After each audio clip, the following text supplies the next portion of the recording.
আর আমি বলে যাচ্ছি রমজান মাসে মাইয়াত বাড়িতে খানা রান্না করাটাই হারাম। আমার কি করবি কর, কোন বাপের বেটা মুফতি আছে নিয়ে আয়, আমি স্টেজে আছি, আর কোন মৌলবি আছে নিয়ে আয়, আমি হারাম বলে গেলাম। রমজান মাসে খানাই রান্না করা যাবে না, এক নম্বর। দ্বিতীয় নম্বর, অন্যান্য মাসে যে বাড়িতে মাইয়াত হয়েছে সেই বাড়ির তরফ থেকে খানা করা জায়েজ না। আমার বড় কষ্ট লাগে, সমাজের লোক ইমামকে বাপের গোলাম মনে করেছে, ওই জন্য এই হাল। ইমাম যদি সুদের বয়ান করত, ইমাম যদি মসজিদে বয়ান করতে পেত যে মতওয়াল্লির যোগ্যতা কার আছে, মসজিদের সেক্রেটারি কমিটি কেমন হওয়া দরকার, বেনামাজি কমিটি হতে পারে না, মাদ্রাসা মসজিদে একজন সুদখোর থাকতে পারে না, একজন গাঁজাখোর জুড়তে পারে না, একজন বেনামাজি মসজিদের কমিটিতে জুড়তে পারে না, এই বয়ান যদি ইমাম করতে পেত আজকে মসজিদগুলোর হাল এই হতো না। আর ইমামদেরকেও চাকরি যেত না, ইমামরা বলে দিলি চাকরি চলে যায়। আমি বাস্তব কথা বলছি, আমার বর্তমান জেলার কথা, কোন গ্রাম নাম করব না, ইউটিউবে রেকর্ডিং হচ্ছে, চ্যানেলে চলে যাবে, তারা কষ্ট পাবে।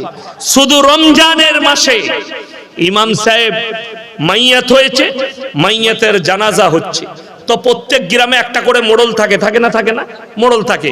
সেই গ্রামের মোড়ল সে জানাজার নামাজের আগে এলান করছে যে ভাই যারা মেহমান এসছেন তাদের জন্য খাবার আয়োজন আছে, খেয়ে যাবেন। ইমাম সাহেব তার কথা শেষ হতে না হতেই বললে রমজান মাসে খানার এলান করা হারাম। সকালবেলায় ইমামকে মসজিদ কমিটি তাড়িয়েছে। কেন? ওই হারাম কাজে তো মতওয়াল্লি নিজে জুড়ে আছে, সে তো তাড়াবি। আর আমি বলে যাচ্ছি রমজান মাসে মাইয়াত বাড়িতে খানা রান্না করাটাই হারাম। আমার কি করবি কর, কোন বাপের বেটা মুফতি আছে নিয়ে আয়, আমি স্টেজে আছি, আর কোন মৌলবি আছে নিয়ে আয়, আমি হারাম বলে গেলাম। রমজান মাসে খানাই রান্না করা যাবে না, এক নম্বর। দ্বিতীয় নম্বর, অন্যান্য মাসে যে বাড়িতে মাইয়াত হয়েছে সেই বাড়ির তরফ থেকে খানা করা জায়েজ না। যে কোনো মুফতির কাছে ফতোয়া নেই। কেন? নবীজি সাল্লাল্লাহু আলাইহি সাল্লামের হাদিস, যে বাড়িতে মাইয়াত হয়েছে সেই বাড়ির 3 দিন চুলা জ্বলতে দিও না, এটা প্রতিবেশীর হক। এটা হচ্ছে নবীজির হাদিস। তার বাড়িতে তার দুঃখ আছে, 3 দিন তোমরা চুলা জ্বলতে দিও না, তোমাদের হক, তাদের বাড়ির লোককে, কুটুমজনকে তোমরাই খাওয়াবে, পাড়ার লোক খাওয়াবে। আমার এলাকায়, আমার গ্রামে ওই সিস্টেমই আছে, আমাদের সিস্টেম ওই রকম আছে। কিন্তু আমাদের অনেক জায়গায় আছে যার ঘরে লোক মরেছে তারই গরু জবাই করে খাচ্ছে, তাই না? আর মজা করে খাচ্ছে, মনে হচ্ছে যে বাপের বিয়ে চলছে, বিয়ের খানা খাচ্ছে। হ্যাঁ, প্যান্ডেলে বসে। এখন তো নতুন সিস্টেম এসছে, প্যান্ডেল কর, প্যান্ডেল করে খাবি। বড় কষ্টের বিষয় আপনাদেরকে বলে দিই, আমি ইসলামটা বুঝাচ্ছি আপনাদেরকে খুব সহজে, আপনি বুঝতে পারেন। আপনি ইসলাম যদি বুঝে যেতেন আমাদের মধ্যে হারাম দ্রব্য একটাও থাকতো না। আল্লাহর কসম করে বলছি, নবীজি সাল্লাল্লাহু আলাইহি সাল্লাম যখন ইসলাম প্রচার করেছেন, যে সাহাবীরা ইসলাম গ্রহণ করেছেন সেই সাহাবীরা একনিষ্ঠভাবে কলমার উপরে দাঁড়িয়ে গেছে, তারা আর পাপের দিকে চোখ দেয়নি। যখন মদকে হারাম করে দিয়েছেন, আমার আল্লাহ স্পর্শ করা হারাম করেছে, রিওয়ায়েতে আছে, হাদিসে, সেই মদের ড্রামগুলো মদিনার গলিতে যেন নহরের মতো বয়ে গেছে। আর জীবনে কলমা পড়া সাহাবীরা মদের উপরে হাত রাখেন। আর সেই মুসলমান, আপনি নিজেকে মুমিন বলছেন, রসুলকে ভালোবাসনেওয়ালা কইছে, আশিকে রসুল বলছেন, আপনি মদ কি করে খেতে পারেন? আপনি গাঁজা কি করে খেতে পারেন? আপনি অন্যায় কাজ কেমন করে করতে পারেন? আপনার দ্বারা তো অন্যায় হওয়াটা শোভনীয় নয়। চলুন আমার মুসলমান ভাই, এরপরে আমি আপনাদেরকে বলবো, হাত তুলে বলুন তো মুমিন কে কে হবেন? হাত তুলেন, সকলে হাত তুলেন, জোরে বলুন ইনশাআল্লাহ। মুমিন হতে গেলে আমার আল্লাহ শর্ত রেখেছেন কোরআনে, 5টা শর্ত। কটা বললাম? 5টা। কোরআন খুলেন, আপনি যদি আমল করতে পারেন, মেনে নিতে পারেন, আপনার মধ্যে যদি এই 5টা শর্ত চলে আসে, আপনি মুমিন হবেন। শুনেলেন শর্তগুলো? আমার আল্লাহ রাব্বুল আলামিন কোরআনে বললেন কাদ আফলাহাল মুমিনুন, হে আমার নবী প্রকৃত মুমিন কারা? তাদের এক নম্বর চরিত্র হবে আল্লাযীনা হুম ফি সলাতিহিম খাশিউন, তারা যখন নামাজ পড়বে খুশু খুজুর সঙ্গে নামাজ আদায় করবে, ধীর স্থিরতার সঙ্গে নামাজ আদায় করবে। এই দেখবেন গত কালকে না পরশু শবে বরাত আছে, তাই না? রবিবার, কালকে রবিবার, কালকে শবে বরাত। তো অনেক মেয়ে ফোন করছে, হুজুর শবে বরাতের রাতের কি নিয়ত করব? হুজুর শবে বরাতের রাতের নামাজ কি? আমি জানি না। বলে কোথায় পাবো? আমি বললাম যে পড়ে তাকে জিজ্ঞেস কর। বলে হুজুর আপনি পড়েন? আমি না, আমি তাহাজ্জুদ পড়ি, আমি শবে বরাতের নামাজ জানি না। যদি বলেন হুজুর আপনি নামাজ পড়েন, আপনাকে বলে দিই, কেউ যদি শবে বরাতের রোজা না রাখে গুনাহ আছে? কথা বলে না। দেখেন হুজুররা বলবে কোনো গুনাহ নাই কেউ যদি রাখতে না পারে, কেউ রাখলে নেকি আছে। আমাদের দেশে রোজা কারা রাখে জানেন? জীবনে যারা নামাজ পড়ে না তারা রোজা রাখে, আসল রোজা রাখে না। শবে বরাতের রোজা নিয়ে মারামারি করি। এই কালকে আমি মোবাইলে আস্তে আস্তে দেখছিলাম, কোথাকার হুজুর জানি না, তিনি বলছেন হালুয়া রুটি করবে, হালুয়া রুটি খাবে। কে বলেছে? আমরা বলেছি হালুয়া রুটি খাওয়া হারাম? কে বললে? আমি বললাম হালুয়া রুটি খাওয়া ভালো, আমিও তো খাই। আমি চালের পিঠে খাই না, গমের আটা খাই, হালুয়াও খাই। কিন্তু কেউ যদি বলে শবে বরাতের দিনই করতে হবে, এর থেকে বড় বেদাত আর কিছু না। শবে বরাতের দিনে হালুয়া রুটি করতেই হবে, এর থেকে বড় বেদাত আর কিছু নাই। আমি বলে গেলাম। যদি বলেন মন গেইছে করে খাচ্ছি, আলহামদুলিল্লাহ, করে রোজ খান না, কে মানা করেছে? আপনার কালকে মনে হয়েছে যে কালকে শবে বরাতের দিনে সুযোগ আছে, বাড়িতে আছি, কই গো আজকে একটু পিঠে করো না, খাই। আজকে একটু পোলাও করো না, খাই। খান, কে নিষেধ করেছে? কালকে খান, আজকে খান, পরশু খান, তরশু খান, রোজ খান, কোনো অসুবিধা নাই। আমি তো বাড়িতে থাকতেই পাই না, আমি রমজান মাসে বাড়িতে সময় কাটাই। আমি রমজান মাসে যেদিনে ইচ্ছা যায় সেদিনে বিরিয়ানি রান্না করে খাই নিজের হাতে, আমি নিজে রান্না করে খাই বাড়িতে, কোনো অসুবিধা নাই, সবাই মিলে খাই। তো অসুবিধা কি আছে? খাবার জিনিস কখনো হারাম হয়? কিন্তু দিনক্ষণ করে এইটাই বেদাত। শবে বরাতের নামাজ যদি কেউ এই মুহূর্তে এসে খালি হাদিস থেকে বার করে আমাকে দেখিয়ে দেবে, হাদিস কোরআন থেকে শবে বরাতের আলাদা কোনো স্পেশাল নামাজ আছে, আমি এক্ষুনি জুতোর মালা পরে বাড়ি যাবো এইখান থেকে, ললিতপুর থেকে। ডেকে নিয়ে আসুন, কোন মৌলবি আছে আপনাদের জানা মতে, স্টেজে নিয়ে আসুন, সে খালি হাদিস বার করে দেখিয়ে দিবে। আর যদি বলে এই দেখেন মানুষের গুমরাহিটা বলে দিই, আপনি বলবেন কোথায় নিষেধ আছে, এটা আপনার প্রশ্ন। করতে নাই কোথায় আছে? নামাজ পড়া যাবে না, আমি তো পড়া যাবে না, নামাজ পড়লে তো নেকি। আপনি রোজ পড়ুন, ভালো জিনিস, কেন পড়বেন না? নফল নামাজ পড়লে নেকি আছে না নাই? কথা বলেন, নেকি আছে, রোজ পড়ুন। কিন্তু আপনি যদি বলেন শবে বরাতের নামাজ পড়তেই হবে, তখন আমি বলবো শবে বরাতের স্পেশাল নামাজ নাই। রোজা আপনি রাখতে পারেন, নফল রোজা রাখলে নেকি, রাখলে গুনাহ নাই। চলুন, আপনি যদি বলেন হাদিস দেখান, চলবেন। আপনাকে বলে দিই, আমি উত্তর দিচ্ছি, আজকে এশার নামাজ, ফরজ নামাজ ক রাকাত পড়েছে? 4 রাকাত। আমি ইয়াসিন যদি বলি যে কাল থেকে 6 রাকাত পড়বে, কি চাইবেন আমার কাছে? কথা বলে না, দলিল চাইবেন যে আপনি হাদিস থেকে দলিল দেন 6 রাকাত কেন পড়বো। আমি যদি বলি পড়া চলবে না, ওই দলিলটা দে, তো এই মৌলবি খুঁজে পাবে? এই যে জায়গায় জলসা করছি, আমি যদি বলি জায়গাটা আমার বাপের, কি চাইবে? দলিল। আর আমি যদি বলি আমার বাপের লয়, ওই দলিলটা লিয়াই, তো আমাকে পাগলখানায় পাঠাবেন না? পাঠাবেন না? পাঠাবে। বড় কষ্ট লাগে, এই জায়গার দলিল আমাকে দিতে হবে। আর তুমি শবে বরাতের বলছো নামাজ আছে, তো দলিলটা তো তুই দিবি, আমি কেন দেব না? এটা তুই বলছিস জায়গা আমার, তো জায়গা তো দলিল তোকে দেখাতে হবে। কথা বুঝতে পেরেছেন না পারেননি? তুমি যখন বলছো যে নামাজ পড়তেই হবে আর হালুয়া রুটি করতেই হবে, তাহলে তো দলিলটা তুই দিবি আগে। বলছে নাই, বলছে হালুয়া রুটি খাওয়া খারাপ, কে বলেছে খারাপ? কিন্তু তুমি বলছো করতে। দেখবেন আর মুর্শিদাবাদের খবর জানি না, হাওড়া, হুগলি, মেদিনীপুর, 2 24 পরগনা, এই শবে বরাতের কালকের রাতে সারা রাত জাগে। কোন মাল কটা? গুটকা খোর কটা বাইক নিয়ে ঘুরছে ইয়ং ছেলেগুলো, আর সারা রাত গুটকা খাচ্ছে, আর একবার করে এসে উজু করে মসজিদ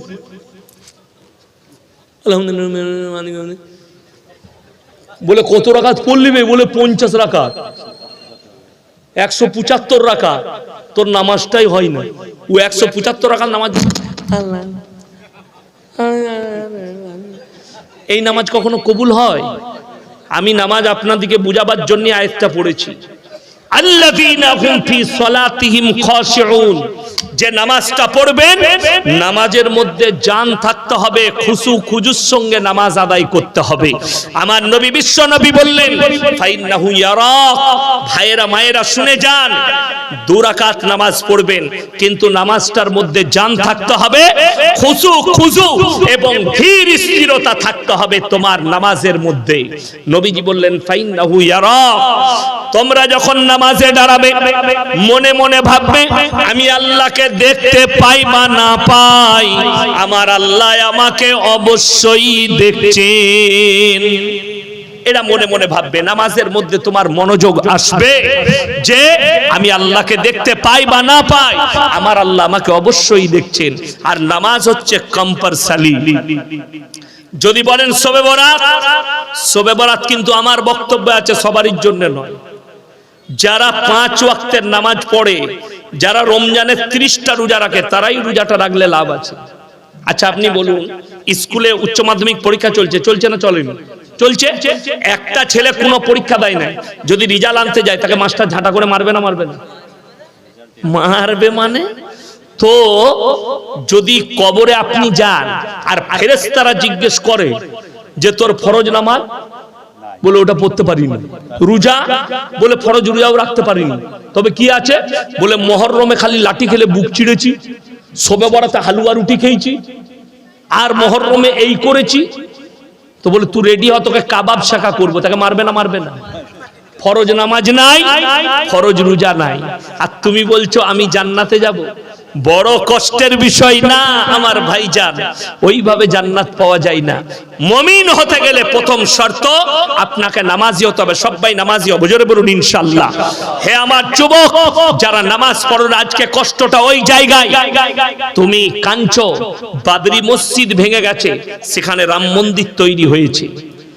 তুমি কাঁদছো বাবরি মসজিদের জন্য, আর তোমার মসজিদ কাঁদছে তোমার জন্য। তুমি নিজের গ্রামের মসজিদে তুমি নামাজ পড়ো না। কথাটা ঠিক কি না? কথা বলে। তুমি কাঁদছো বাবরির জন্য, আর তোমার মসজিদ কাঁদছে তোমার জন্য। আজকে আপনারা দেখতে পাবেন, মুসলমান যদি প্রকৃত নামাজি হতো, তাহলে কাটরা মসজিদ তালা পড়ে থাকতো না। মুসলমান যদি প্রকৃত আল্লাহকে ভালোবাসতো, রসুলকে ভালোবাসতো, আজকে আদিনা মসজিদে এসে তার হিম্মত হতো না যে সেখানে পুজো করি। করেছে কেন? আপনার আমার কারণ। আপনি তো নিজের মসজিদ আবাদ করেন না। আজকে বিশ্বাস করতে পারবেন, টাকা দিয়ে মার্বেল দিয়ে মসজিদ করে দেওয়াটাই জান্নাতের নিশানা। আপনি খালি মসজিদে চাঁদা দিয়ে দিলেন, এটাই আপনার প্রেরণার নিশানা? না, এটা প্রেরণার নিশানা নয়।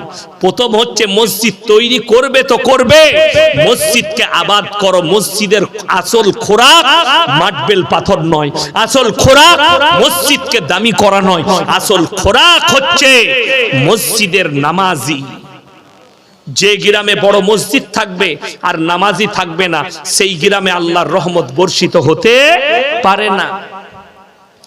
এই জলসা কমিটি যারা জলসা দিচ্ছেন, এই জলসা আমাকে দাওয়াত দিয়েছেন, আমি অন্য বক্তার কথা বলতে যাব না। আমার আগে কে বলেছেন, আমার পরে কে বলবেন আমি জানি না, কিন্তু আমি বলে যাচ্ছি, আমি মনে করব আমার এখানে আসাটা সফলতা হলো কখন? যখন এই কমিটির ছেলেরা নিয়ত করবে আজ ফজর থেকে আমাদের আর কারুর নামাজ কাজা করা যাবে না। তখন আমি ভাববো যে ইনশাআল্লাহ ললিতপুরে জলসাটা গিয়ে আমার কামিয়াবি লাভ হয়েছে। তা না হলে নয়। আপনি নামাজের গুরুত্ব দেন না। নবীজি বলেছেন, যার নামাজ নাই তার মধ্যে ইসলাম নেই।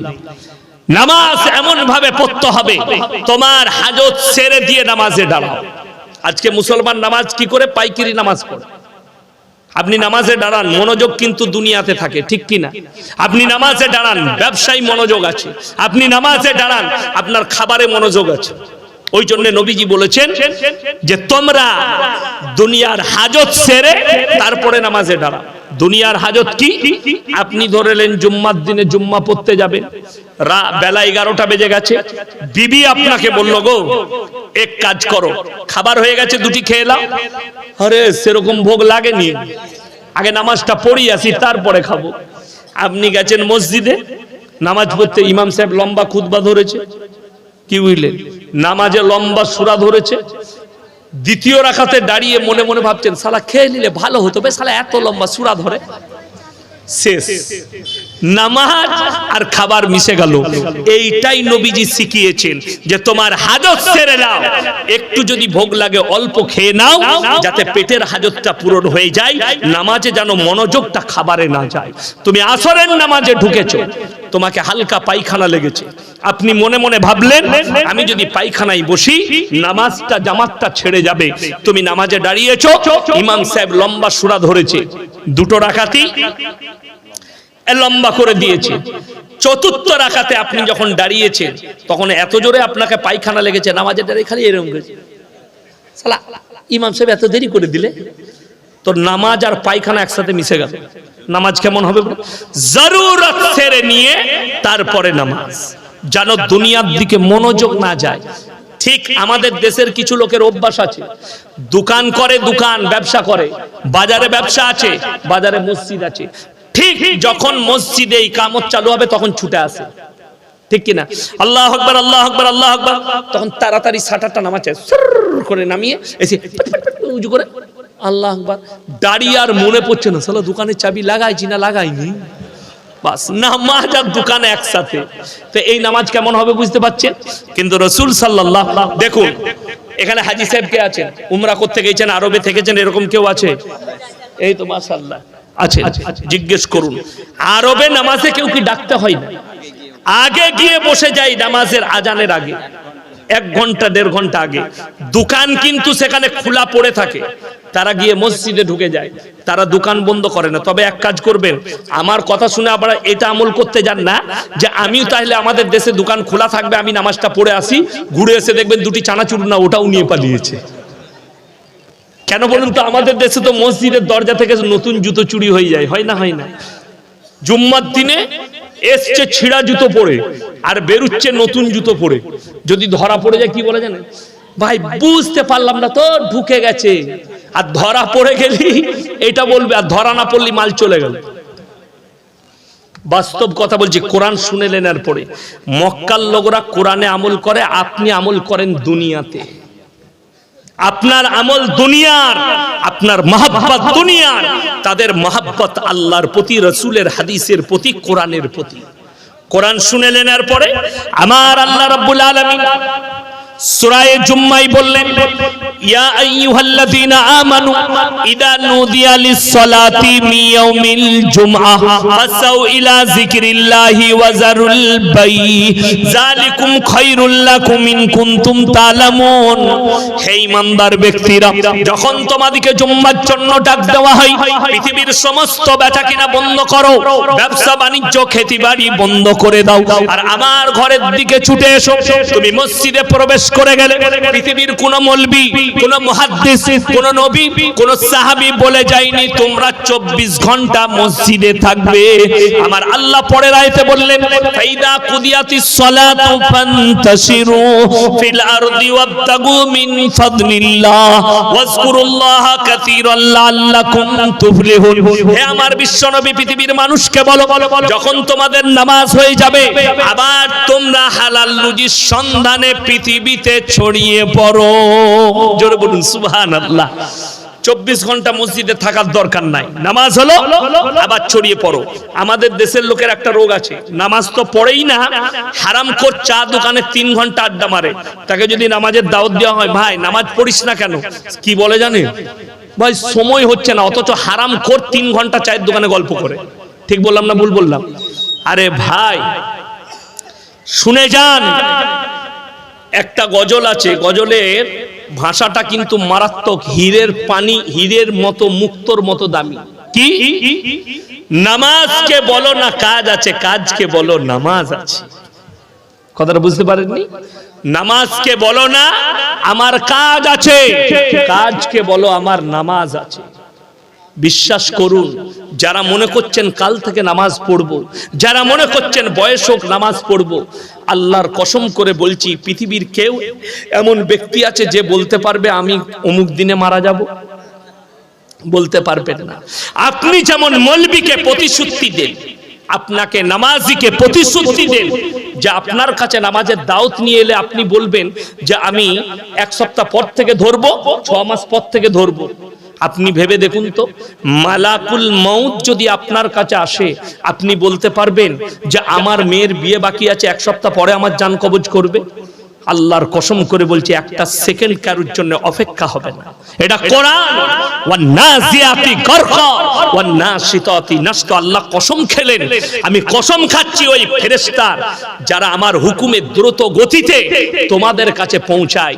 গরকা মানে হচ্ছে ডুব মারা, পানিতে যেমন মানুষ ডুব মারে, গরকা মানে হচ্ছে ডুব মারা। আমার ফেরেশতারা তোমাদের শরীরে ডুব মেরে তোমাদের আত্মাকে হরণ করে নিয়ে আসে, তোমার কোনো উপায় থাকবে না। ওয়ালাউলা ইজা বালাগাতিল হুলকুম, হুলকুম মানে হচ্ছে হালাকটা, এই হালাকে টেনে আনবে। আনতুম হিনা ইজিন তানজুরুন, তোমরা খালি ভ্যাল ভ্যাল করে তাকিয়ে দেখবে, তাছাড়া তোমাদের বিকল্প কোনো রাস্তাই থাকবে না। আপনি এরপর ভেবে দেখুন।